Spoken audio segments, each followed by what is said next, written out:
Hello and welcome. Live from New Delhi, you're watching DD India Live, India's voice to the world. I'm Gautam Roy, and coming up in the next 30 minutes, Israel deploys tanks in the north, warning of possible ground operations in Lebanon.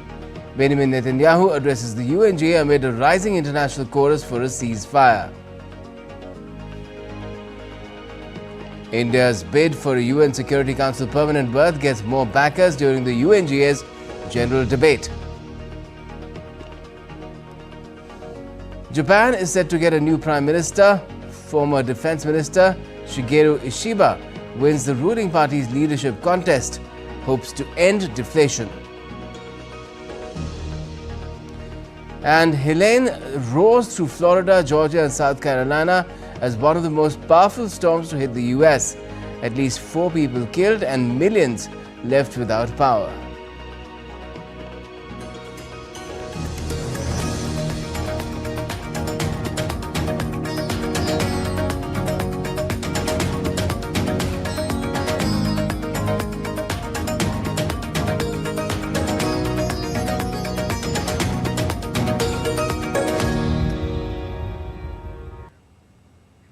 The Israeli military hit Hezbollah facilities in southern Lebanon on Friday. Israeli forces released a video which showed multiple airstrikes on Hezbollah infrastructure at various places. The Israeli military said that it has destroyed a launcher that was used to fire rockets on Haifa. The military also showed strikes on Hezbollah's terrorist-dominated areas in Beit Leaf. Meanwhile, multiple Israeli tanks and armored vehicles were seen in the country's north on Friday for possibly assisting in any possible cross-border ground operation in Lebanon. Now, amid indications of a possible further expansion of the theatre of war, an intense bid is also being made to secure a ceasefire deal. Israel has hinted at possible progress in negotiations, while international efforts continue to push for a truce. Here's the latest on the ongoing situation. Amidst Israel and Lebanon conflict, Israeli Prime Minister Benjamin Netanyahu has hinted at a possible ceasefire with Lebanon in the coming days. On Friday, Netanyahu confirmed that Israeli teams had engaged in discussions about US ceasefire proposals with Lebanon, with further talks scheduled. He expressed appreciation for US efforts in facilitating these negotiations. In a statement, he said, "Our teams met to discuss the US initiative and how we can advance the shared goal of returning people safely to their homes. We will continue those discussions in coming days." However, earlier Israeli Prime Minister Benjamin Netanyahu on Thursday had asked the Israeli troops to continue fighting with full force in Lebanon. Israeli Foreign Minister Israel Katz too said there would be no ceasefire in the north, where Israeli jets have been carrying out the heaviest bombardment against the Iranian-backed Hezbollah movement in decades. Meanwhile, Lebanon's Foreign Minister Abdullah Abu Habib renewed his call for a ceasefire between Israel and Hezbollah. On Thursday, he warned that Lebanon is facing a crisis that threatens its very existence as the conflict escalates. And we reiterate today our call for a ceasefire on all fronts so that it will be an opportunity and a prerequisite towards the full-fledged implementation of Resolution 1701 of the United Nations Security Council, which has been effective in establishing a relative degree of stability in the south of Lebanon since the end of the July War of 2006, up until 7th October 2023. On the international stage, ceasefire negotiations are gaining momentum. The US and France are pushing for a 21-day truce, with talks continuing on the sidelines of a United Nations meeting in New York. Canada has also joined calls for an immediate ceasefire, adding to growing international pressure. The escalation of tensions that we see today is devastating. We demand that all parties do what is possible to protect the civilian population and to allow humanitarian aid to reach those who need it. I'll be clear, we must reach a ceasefire now. On the ground, tensions remain high. Israeli forces successfully targeted the head of Hezbollah's Air Force unit after a strike in southern Beirut suburb. Additionally, Israeli soldiers arrived in the northern town of Naharia on Thursday as the army deployed 2 reserve brigades to reinforce the region. Bureau Report, DD India. And Israel's Prime Minister Benjamin Netanyahu is addressing the UN General Assembly at the moment, where he's said that there can be a ceasefire in Gaza if the Hamas lays down its arms, surrenders and returns all hostages. Let's just dip into what he's saying at the UNGA live right now. Usher in a historic reconciliation between the Arab world and Israel, between Islam and Judaism, between Mecca and Jerusalem. While Israel is committed to achieving such a peace, Iran and its terror proxies are committed to scuttling it. That's why one of the best ways to foil Iran's nefarious designs is to achieve the peace. Such a peace would be the foundation for an even broader Abrahamic alliance.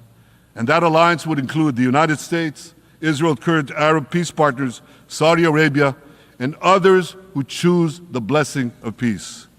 It would advance security and prosperity across the Middle East and bring enormous benefits to the rest of the world. With American support and leadership, I believe this vision can materialize, and much sooner than people think.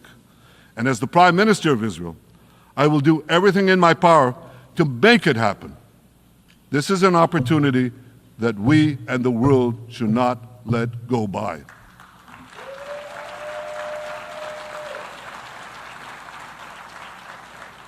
Ladies and gentlemen, Israel has made its choice.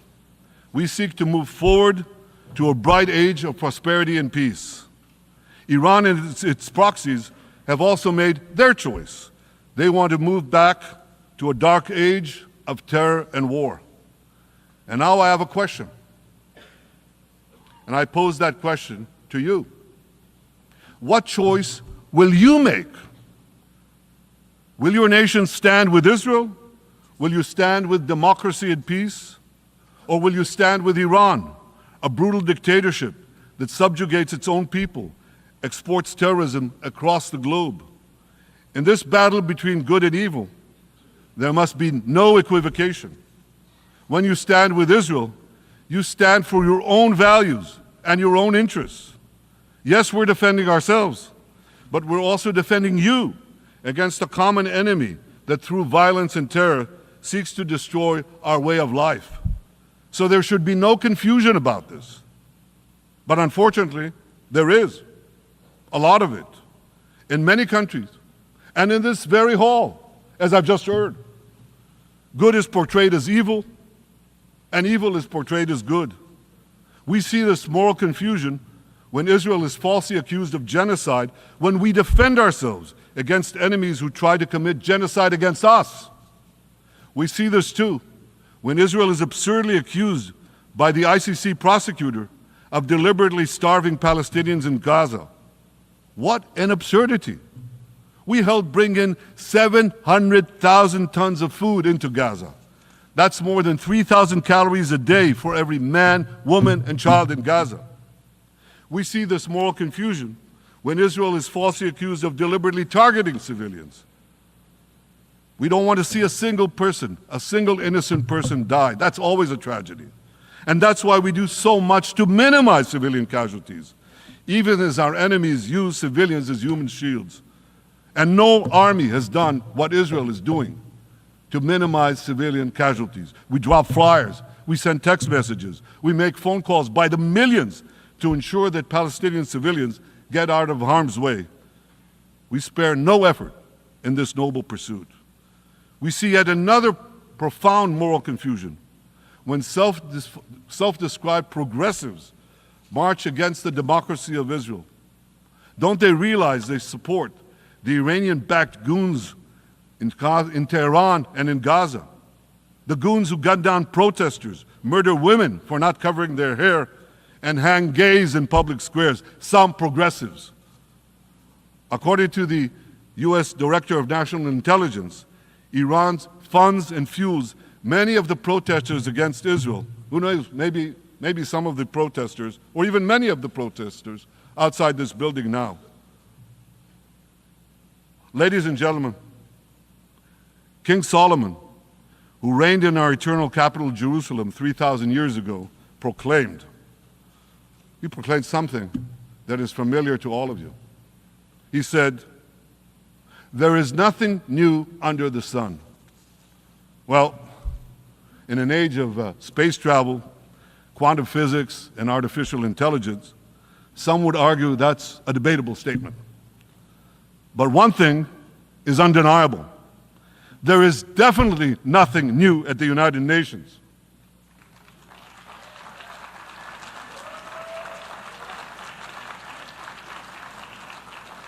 Take it from me, I first spoke from this podium as Israel's ambassador to the UN in 1984. That's exactly 40 years ago. And in my maiden speech here, I think it's the same podium, by the way. In my maiden speech here, I spoke against a proposal to expel Israel from this body. 4 decades later, I find myself defending Israel against that same preposterous proposal. And who's leading the charge this time? Not Hamas, but Abbas, Palestinian Authority President Mahmoud Abbas. This is the man who claims he wants peace with Israel. Yet he still refuses to condemn the horrific massacre of October 7th. He's still paying hundreds of millions to terrorists who murder Israelis and Americans. It's called pay for slay. The more you murder, the more you get paid. And he still wages unremitting diplomatic warfare against Israel's right to exist and against Israel's right to defend itself. And by the way, they amount to the same thing. Because if you can't...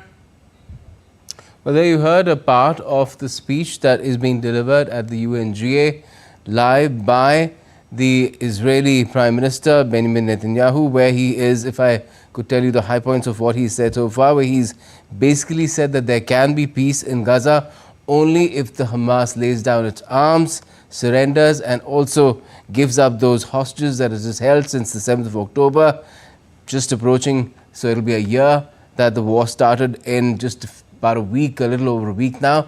He's also spoken about Hezbollah, and he said that Israel will not accept an armed army that has been attacking it for years on its northern border. He said enough is enough. And at the same time, he said that Israel is willing to support a civilian administration, but Hamas has to be history. It has to be completely disbanded and gone. That's so far been, he was attacking Iran as well. That was the part that we played out for you as it was happening in New York. We'll keep getting you all the highlights of the UNGA through our shows as well, but let's move on for the time being. Now, Yemen's Houthis have claimed responsibility for a missile and drone attack on central Israel. Their military spokesperson, Yahya Sari, made the announcement shortly after the Israeli army confirmed the killing of Mohammed Surur, head of Hezbollah's drone unit, in a targeted operation in Beirut. In support of the Palestinian people who are facing injustice, and in support of both of the Palestinian and Lebanese resistance, and within context of the fifth phase, the Yemeni military force have launched, in God's help, a military operation in which it has targeted an Israeli military target in the occupied Zafah, Tel Aviv, with a ballistic missile type Palestinian II. It also targeted an active target in the occupied Escalation with a drone type Yafa. Both operations have achieved their goal successfully. Now, India has stressed upon the need for urgent reforms to make the United Nations Security Council more representative, efficient, democratic and accountable.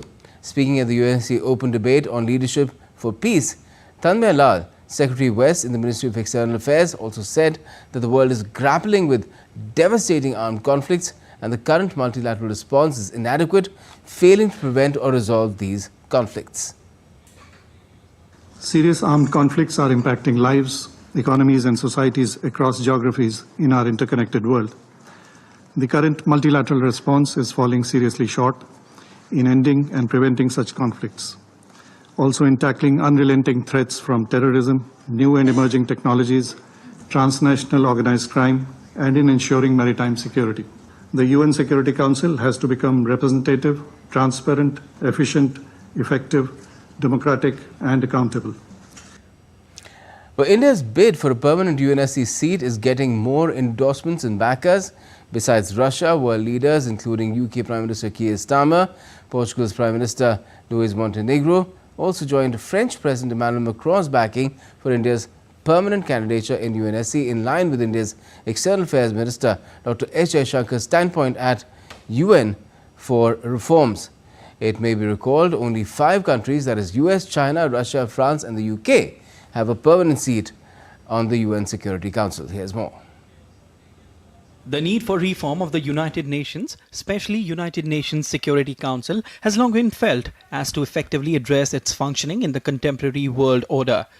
In fact, during the recently held Summit of the Future at the United Nations in New York, India's Prime Minister called for urgent reform of the institutions of global governance, including the UN Security Council.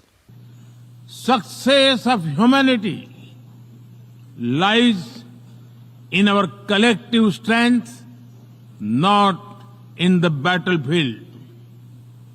और वैश्विक शांति एवं विकास के लिए global संस्थाओं में reforms आवश्यक है. Reform is the key to relevance. India's External Affairs Minister Dr. S. Jaishankar also echoed the same sentiment of reforming the United Nations and giving representation to Asia, Africa and Latin America, as well as Global South in the UNSC. Expansion and proper representation in the permanent category is a particular imperative. Asia, Africa and Latin America, the Global South, cannot continue to be shortchanged. They must be given their legitimate voice. Real change needs to happen and happen fast. India's bid for permanent seat at the UNSC has been supported by France at the UNGA session. France, as I reiterate here, is in favour of the Security Council being expanded. Germany, Japan, India, Brazil should be permanent members. The current structure of the United Nations Security Council is confined to just 5 permanent members which have veto powers.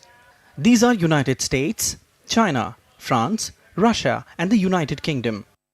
Presently, India has the support for its bid to be permanently represented in UNSC from the following countries. So by and large, India's stature in the world has been recognized by all the important organizations, and its bid for permanent membership of United Nations Security Council has been backed by a majority of countries, and it is only a matter of time when India's quest for an equitable, just rules-based international order with a voice of Global South, Africa, Asia and Latin America will be heard in the highest echelons of the world body. Bureau Report, DDI India. India's Minister for Finance, Nirmala Sitharaman, visited the Shastri School in Tashkent, Uzbekistan on Friday. During a visit, she engaged with students and teachers who shared their career aspirations and experience of learning Hindi. The minister also signed the school's visitors' book, leaving a message for the community. Japan's incoming Prime Minister, Shigeru Ishiba, held a press conference after winning the leadership of the ruling Liberal Democratic Party. While speaking to the media, Ishiba said that the country needs to come out of deflation, adding that more effective methods will be explored to lower the impact of rising cost of living with focus on wage growth.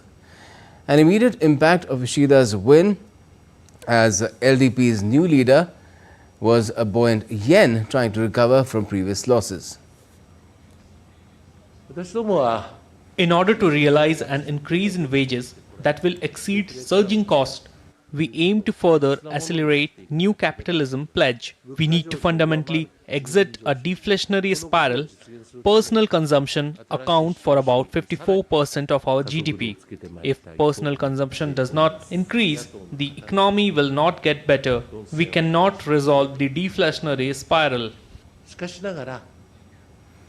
Hurricane Helene slammed into Florida and Georgia on Friday, killing at least 4 persons and leaving over 2 million homes and businesses without power. Hurricane Helene made landfall in Florida's Big Bend region on Thursday late night. The Category 4 storm struck west of Jacksonville, causing extensive damage with downed trees, streetlights and flooded neighborhoods.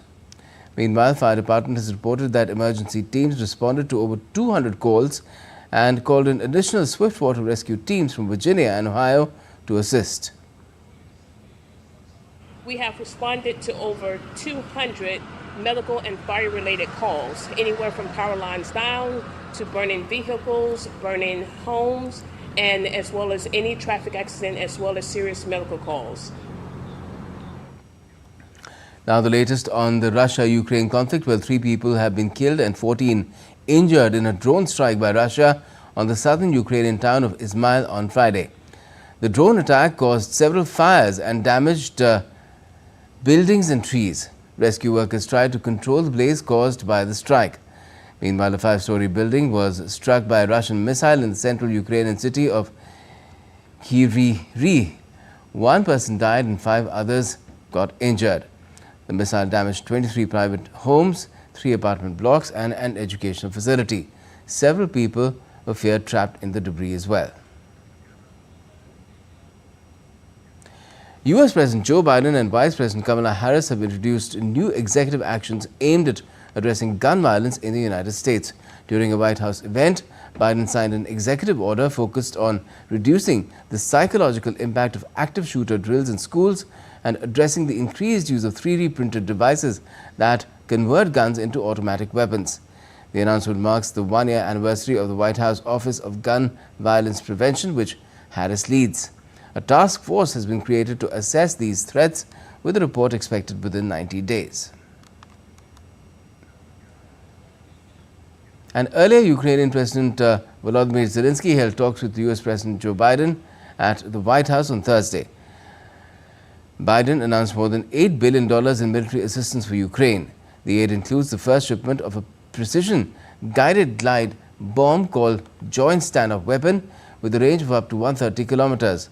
The medium-range missile gives Ukraine a major upgrade to the weapons it is using to strike Russian forces, allowing the Ukrainians to do it at safer distances. Zelensky thanked Biden for his support. I'm proud to announce a new $2.4 billion package of security assistance. I've also directed the Pentagon to allocate all the remaining security assistance funding that has been appropriated for Ukraine, period, by the end of my term, which is January 20. We deeply appreciate that Ukraine and America have stood side by side from the very first moments of this terrible Russian invasion. Your determination is incredibly important for us to prevail. And we've also learned that Zelensky has met Donald Trump as well, the Republican candidate, where Donald Trump has pledged to end the war in Ukraine with Russia if he becomes president. These are pictures that we're showing you again of Thursday, where Zelensky also met Vice President Kamala Harris at the White House. Harris said that the U.S. will continue to provide security assistance to Ukraine, stressing that the proposals that would give up large parts of Ukraine's sovereign territory are proposals for surrender, not peace. Meanwhile, Zelensky emphasized the urgent need to bolster Ukraine's air defenses, saying that it would save thousands of lives and reduce Russian terror to zero. Now, India has moved up to the 39th place among 133 global economies in the Global Innovation Index 2024.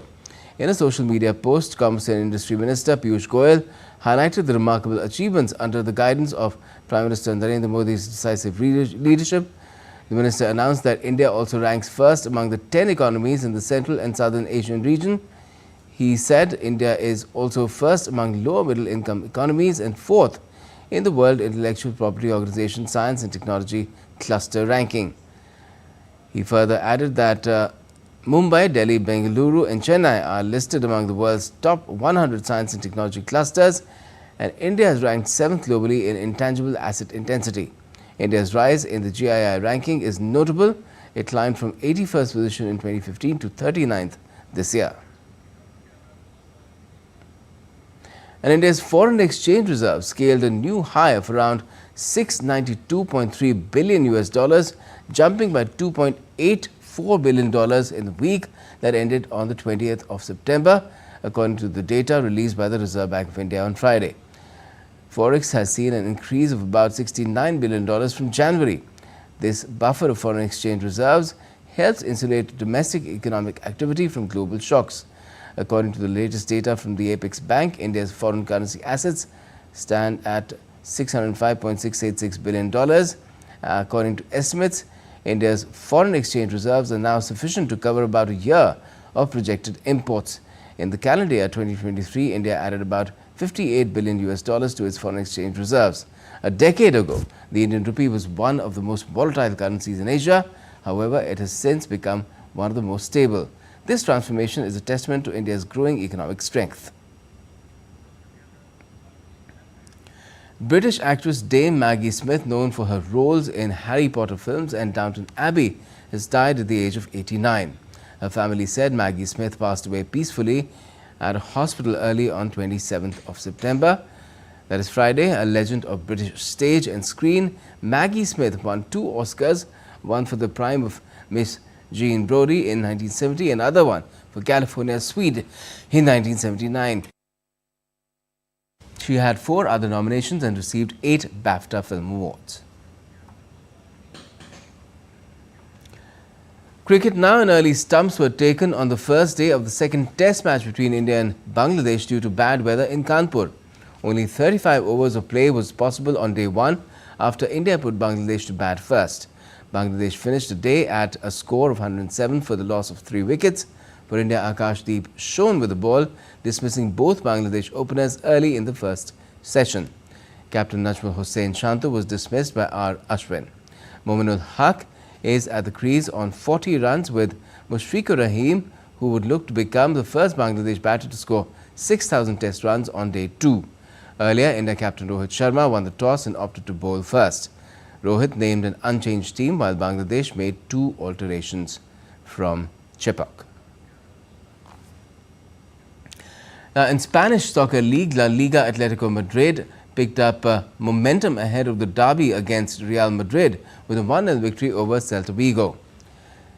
Julian Alvarez's 90th minute winner gave Atletico 2 points. Atletico struggled to create scoring opportunities until Griezmann curled a left-footed cross into the area. Alvarez ran between a couple of defenders to poke the ball into the net with his right foot. It was the 24-year-old Argentina forward's second goal since joining Atletico from Manchester City. Atletico remains 2 points behind second place Madrid going into Sunday's match. Both are chasing Barcelona, which has won its first 7 league games this season. And that's all we have for this edition of DD India Live, but let us know your thoughts on the news of the day. And for those on the go, you can get all the latest news from India and across the world on DD India's mobile app. It's available on both Android and iOS. You can scan the QR code on the screen and download the app now. And we'll be back with more news as it breaks here on DD India. I'm Gautam Roy, and from all of us here in Delhi, thanks for watching DD India Live.